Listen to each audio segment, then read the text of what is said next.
आंदोलनामध्ये अनेक नवनवीन स्टोरीज आपल्या समोर येत आहेत.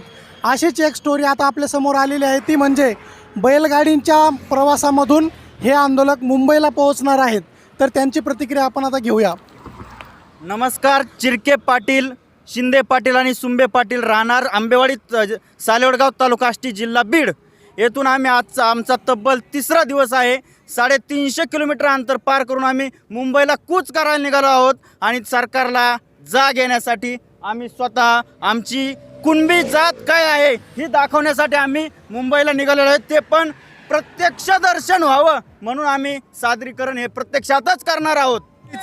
बैल सरकारने अजून पण कुणबी प्रमाणपत्र नोंदी सापडून पण दिले नाहीत, तर तेच त्यांना जाणीव करून देण्यासाठी बैल शेतकरीच म्हणजे कुणबी हेच दाखवून देण्यासाठी आम्ही थेट मुंबईच्या दिशेने कूच करत आहोत. सध्या मराठा आणि कुणबी एकच आहे हेच यांचं म्हणणं आहे. हीच समाजाची मागणी आहे.